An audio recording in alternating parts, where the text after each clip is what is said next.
Lord be with you. A reading from the Holy Gospel according to John.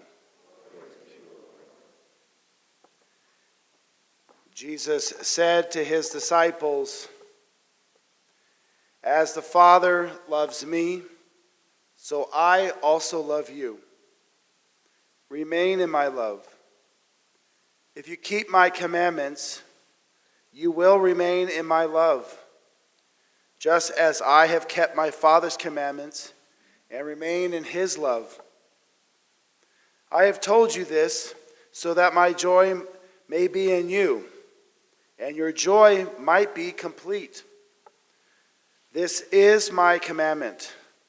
Love one another as I love you. No one has greater love than this, to lay down one's life for one's friends. You are my friends, if you do what I command you. I no longer call you slaves, because a slave does not know what his master is doing.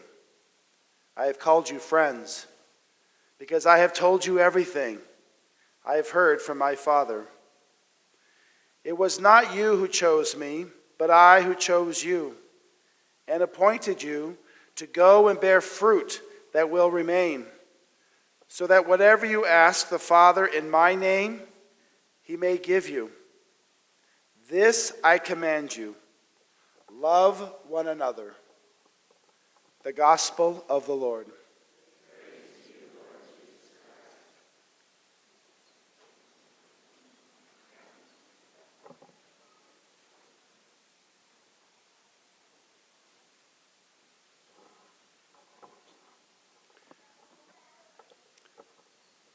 I used this reference to the other 5 o'clock Mass, and for some reason, they didn't get it. But I know if I use this reference for this crowd, especially my teenagers, they'll get it. What is love? What's the first thing what they do? Baby, don't hurt me, right? Do you remember that skit from Saturday Night Live? If you don't, look it on YouTube. So what is love? It's probably the most overused word in English. And the problem is, in English, we only have one word. So some of my younger parishioners here love pizza. Right? You like pizza, Quinn? Yep. But don't you love your mom also? So you love your mom. So how do you distinguish between pizza love and mommy love? You don't know, do you? Do we really understand the word love? In Greek, there are 4 words that represent love. So when the Greeks speak about love and they use these particular words, you know exactly what type of love they're talking about. The first love is storge, which is the parent's love for a child. In those early years when the child is unable to reciprocate the love, they just sit there, eat, poop, and that's it. And during that stage, the parents love that child unconditionally. And then there's philia love, the love you have for your brothers and your sisters, for your family, your friends. So that type of love is philia love. Philadelphia, the city of brotherly love. And then there's eros, the love that a husband and wife has for each other. But also, as St. Augustine talks about, eros is a love that somebody has a passion for. Like, I have a passion for pro-life. So my eros is to promote life and to protect the unborn and those who are ending their life naturally. So my passion is very pro-life. So you can have a passion for whatever cause it may be. And finally, that there's the agape love.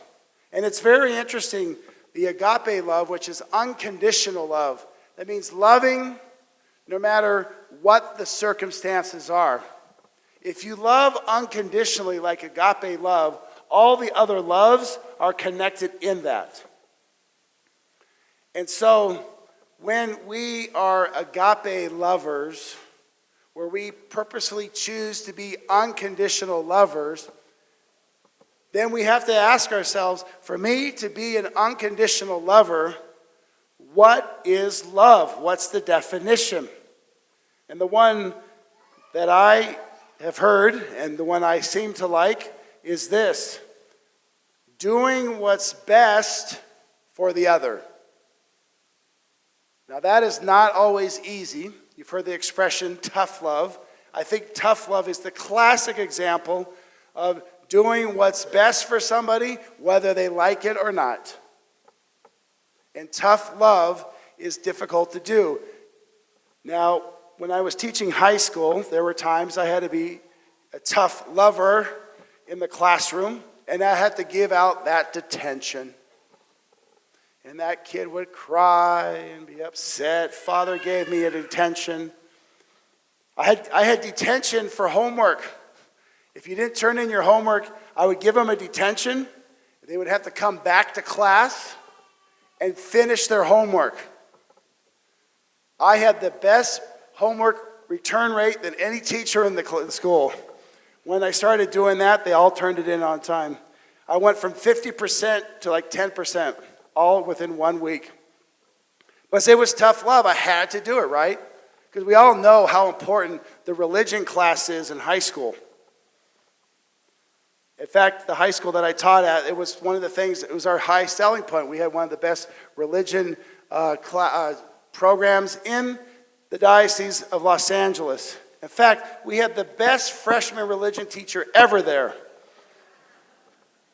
I forgot his name. At any rate, so when we would talk about love in class, we'd always have, the various answers. In fact, I just got back from the Juvenile Detention Center, and we asked the same questions to the detainees there, what they thought love was. I was so shocked. Within 3 milliseconds, one of the detainees, she gave the answer, the perfect answer, doing what's best for the other. I was like, wow. Then I asked, what about tough love? All these questions I asked, she knew the answer to all of my questions. I was so impressed. So we know that loving unconditionally is the hardest thing we can do, right? You know why? It's because now I'm going to ask the next part of that question. How do you love somebody you don't like? And I know you have a list probably longer than mine. I doubt it. I have a very long list of people I don't like. Now the question you have to ask yourself, are you on that list?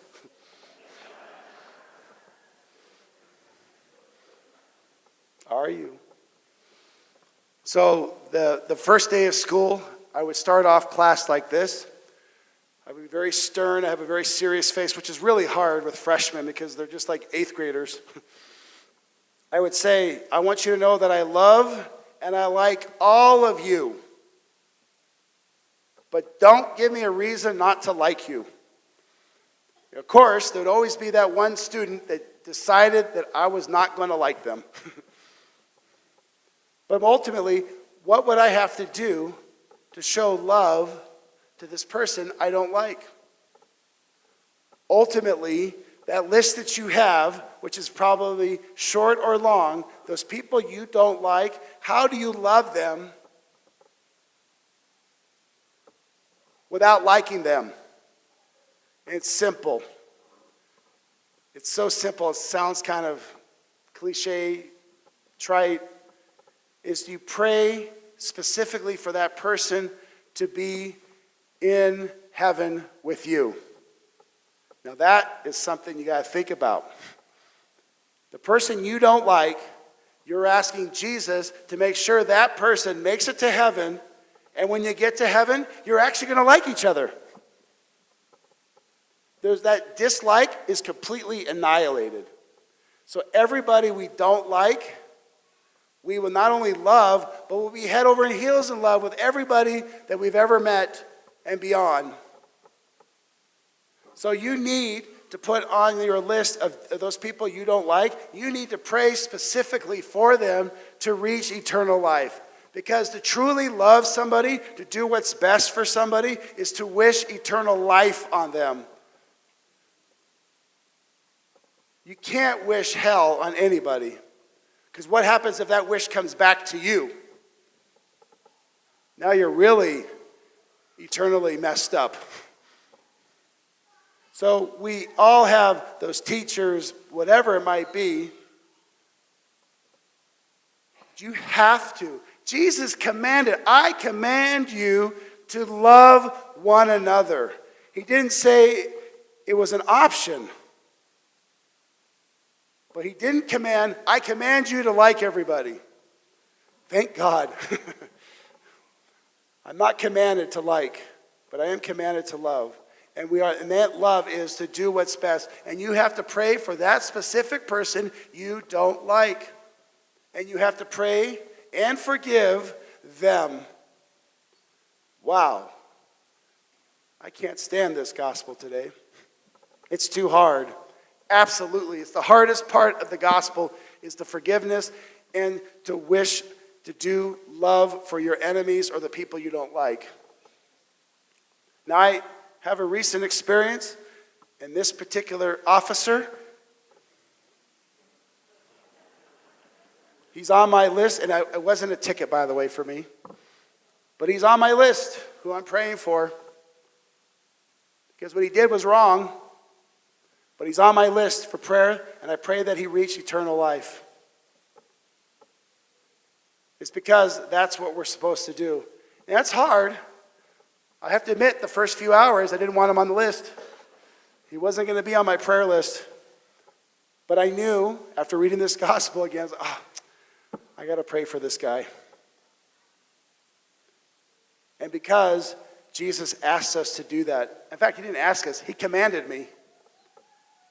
So now I have this list of people I don't like. And Jesus says I have to pray for them to make sure they make it to eternal life. I have to pray that God give them the graces necessary to be saved so that we can be friends in heaven forever. People I don't like. All those kids and friends and people that you meet at school who you became friends and then you're no longer friends. Now Jesus asked me to pray for them and wants me to wish eternal life on them. Absolutely. This is the hardest part of being a Christian, is loving. And to love those we don't like. St. Peter did not want to baptize those Gentiles. But the Lord had to show him in a dream, Cornelius is over there. I want you to go baptize Cornelius, the Roman soldier. St. Peter realized that Jesus was telling him to do what was best. He didn't like Gentiles. Didn't want to eat with them. St. Paul had to confront him in front of everybody and say, look, you have to eat with the Gentiles and they're not going to get circumcised. So get over it, Peter. That was tough love. Read it, it's in Galatians. For us, I want you to go home and write down that list of people that you need to pray for. I want you to pray a rosary for them. This is specifically for the people you don't like. And you're specifically going to pray for them to be saved and brought to eternal life. That's your homework. That's your goal. And that's the way you should live.